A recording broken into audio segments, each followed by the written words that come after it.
I should preface this entire video by saying that I know nothing about computer graphics and I'm bound to get stuff wrong. So anyway, let's complain about modern game graphics for a bit. It's a topic that keeps coming up whenever a new game comes out and it runs like total ass. Modern hardware is so good that you'd think that modern games would run better than they do. You know, like, it's crazy watching the Half-Life 2 documentary that came out a few months back, and like the developer commentary that also came out around the same time, and just hearing about all the shit they had to do to make the game run like it did on the hardware at the time. Barely anyone's doing this anymore. Like, the guys at Valve were cracked out of their minds to make the game look and run this good in 2004. Well, actually, we were playing the 2007 version of the game. Like, who cares? How did you make it look this good in 2007? Then they literally told all the GPU manufacturers at the time that the math that they used to calculate graphics was wrong, and Valve was right. Doom Eternal is probably the only recent equivalent to this. Like, that game runs on shockingly low-end hardware. Like, the fact that they got this running on Switch at like a locked 30 FPS is actual black magic. I don't know how they did it.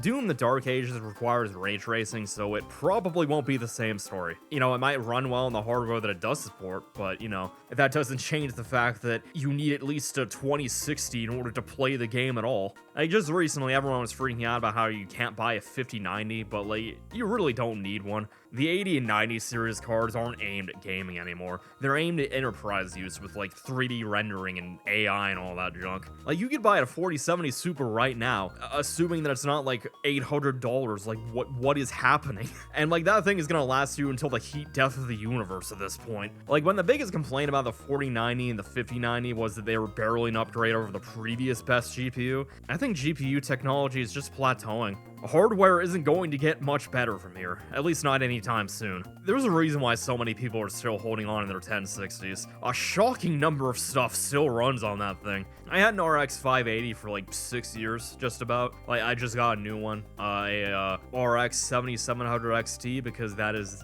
the best one that I did not need to buy a new power supply for.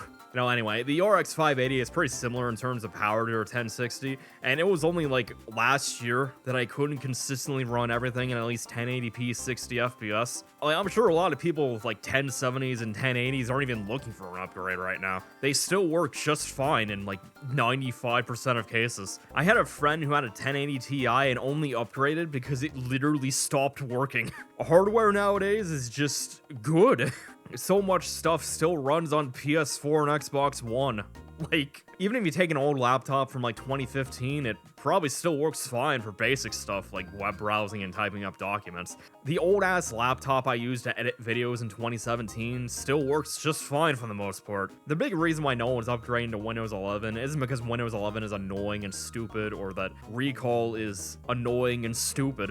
It's just that old-ish hardware still works just fine. Sony seems to think that the PS5 isn't good enough and made the PS5 Pro to compensate, but the reality is that the PS5 and Series X are so powerful that everything except the newest games easily run at 60 FPS. Pretty much every port and remaster on this thing still runs and looks insanely good. Games from 10 years ago still look good, and they also run really well because of the obviously better hardware that we have nowadays. Metal Gear Solid 5 running at 60 FPS on Xbox One is actual witchcraft.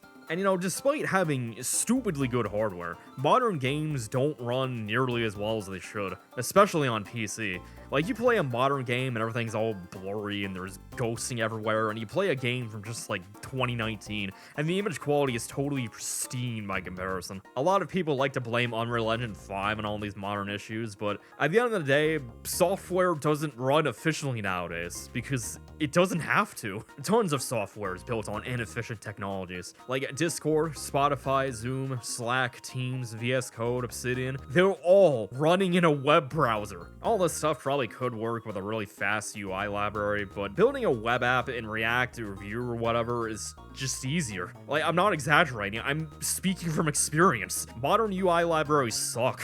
and HTML and CSS is just easier. Easy access to good hardware is almost this plague where the higher-ups just want this stuff done as fast as possible. They don't care if the software is inefficient. It doesn't have to be fast anymore. Unreal Engine 5 isn't designed to run well. It's designed to make development as painless as possible. When you make a game engine, you have to make sure that it's good enough for the kind of game you're trying to make with it, or also gonna run into way more problems later down the road. Making a AAA game engine nowadays has gotten too expensive, too risky. So instead of investing resources into making a worse Unreal Engine, a ton of developers have just decided to use Unreal Engine instead. And because it's such a popular engine, onboarding new developers becomes way easier. Think about it this way. You can have your own in-house video editing software that everyone in the office uses. No exceptions. But you also have to train people on how to use said video editing software. So, you could just save money and time on training by just using Premiere instead, or like Final Cut Pro or Resolve or whatever. Something standard that people probably already know how to use. Same thing applies here. They still have to get used to the code base, but like, they know how to use Unreal Engine. Like, half the work's already done. All these games using UE5 is just business at the end of the day. They've deemed it the path of least resistance to get a finished product out the door, and it's hard to blame them. Making a modern AAA game engine is hard. Really hard. That's why there's only a few of them. If it was easy, there'd be like a bajillion of them, like calculators. Although it's still pretty understandable how a lot of developers have gotten angry with the direction the engine is going. They keep pushing new features that clearly don't run very well in practice, while also not doing much to address the main problems with the engine that have existed for like 15 years. Modern games should definitely still run better, but I can at least understand why they run so poorly. They probably could make it run better, but they're not usually given enough development time to do that. And on top of that, they have to use third-party engines and stuff like that to speed up development. The newer versions of UE5 apparently run much better, but that doesn't change the fact that they released it in a state that clearly wasn't ready for commercial games yet, and developers used it thinking that it was ready. And like either way, the end user doesn't care about how it was made, they just see that it runs poorly, even though it probably shouldn't. Pretty soon, I think developers are just gonna have to ask themselves if pushing graphics is even worth doing anymore. Like, no one's impressed by graphics anymore because even better graphics are starting to become imperceptible to the average person. Like, no one cares if you can see every skin pore of every NPC. I'm going to be too busy playing the game to even notice it. Like, just look at the Switch. No one's complaining about the actual graphical quality on Switch. They're complaining that it's low resolution or runs at a low frame rate, or maybe that it's a bad port. Okay, people are complaining that Pokemon looks like ass, but that's the exception. And also completely deserved. It does look like ass. Mario Kart 9, or whatever it's gonna be called, doesn't look that much better than Mario Kart 8, and that's a game that came out over a decade ago. I don't like remembering that either. I was 16 when this game came out. I still remember playing Splatoon the weekend it came out when I was like 17.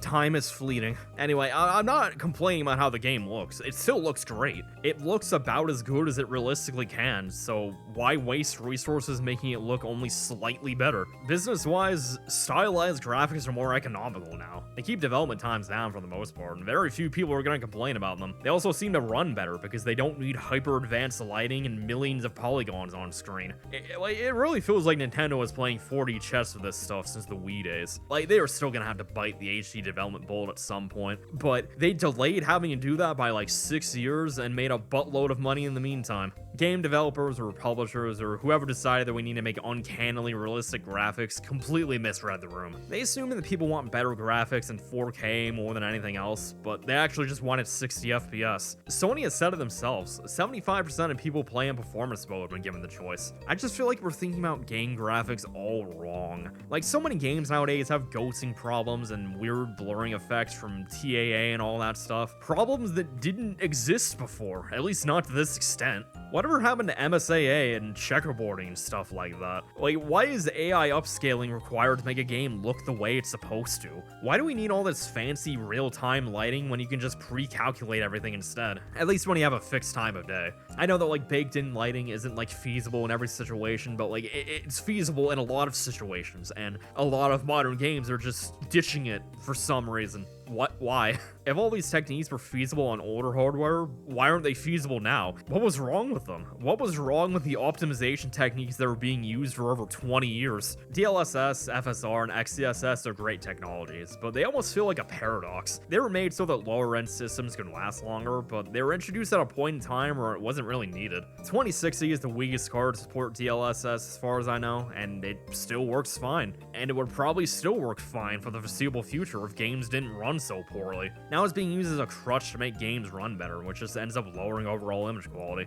Is there a real solution to this other than just designing games differently? I have no idea. Like I said, I've been talking out of my ass this entire video. I'd rather let someone much smarter than me figure out how to solve this. All I know is that if Tears of the Kingdom works on a small tablet using 2016 hardware, there's gotta be a better way. And before we say it's just developers being lazy, you're wrong. Game developers are not lazy. They probably agree with just about every issue everyone's complaining about, but they don't have the time to make it better. So it's not that game developers are lazy, it's just that corporations are greedy and they just want a product rushed out the door. But that's just my 2 cents on this extremely complicated subject. It's been fun. Take care, everyone.